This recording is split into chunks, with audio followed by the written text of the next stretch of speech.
एक पुत्र को अपने पिता के प्रति क्या कर्तव्य होनी चाहिए। आज के इस बदलते दौर में पितृभक्ति की गरिमा से परिचित होने की अत्यंत आवश्यकता है। ये इतने अनमोल हैं कि इनके मोल का आकलन कर पाना किसी के बस में नहीं। हम चाहे कितनी भी बड़ी से बड़ी त्याग करें, वो सब कम है। अर्थात हमारा रोम रोम उनका कर्जदार होता है। अतः सनातन धर्म से जुड़े एक महान पितृभक्ति का उदाहरण मैं प्रस्तुत करना चाहूँगा, जिन्होंने एक पुत्र के रूप में अपने पिता के लिए बहुत बड़ी त्याग की। आइए उनकी गाथा जानें। शांतनु के औरस पुत्र देवव्रत, जो गंगा पुत्र के नाम से भी जाने जाते हैं। एक बार की बात है, देवव्रत के पिता राजा शांतनु शिकार को निकले। इसी क्रम में उनकी भेंट धीवर के पुत्री सत्यवती से हुआ, जो अत्यंत खूबसूरत कन्या थी। और इस प्रकार राजा ने सत्यवती से विवाह करने का प्रस्ताव रखा, परंतु सत्यवती ने इसका निर्णय अपने पिता पर छोड़ दिया।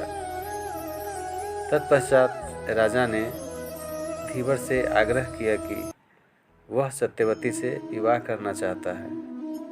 यह सुनकर धीवर ने शर्त रखी कि मेरी पुत्री का पुत्र ही राज्य का उत्तराधिकारी बनेगा।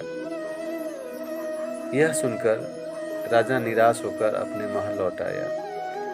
जब यह बात सारथी के द्वारा देवव्रत को पता लगा तो वह तुरंत धीवर के पास गया और कहा कि आप अपनी पुत्री का विवाह मेरे पिता से कर दीजिए।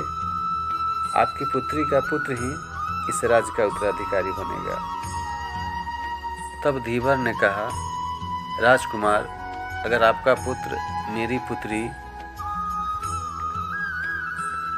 के पुत्रों से राज छीन लिया तो यह बड़ा पाप होगा।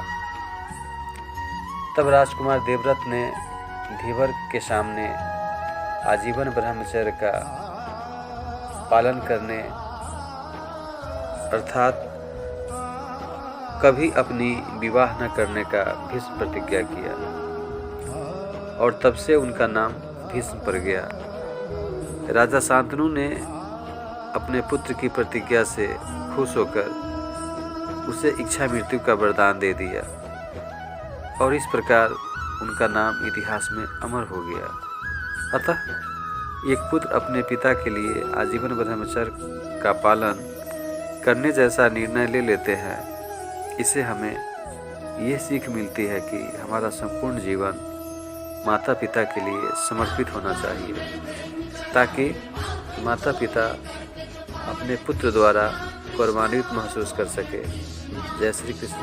राधे राधे।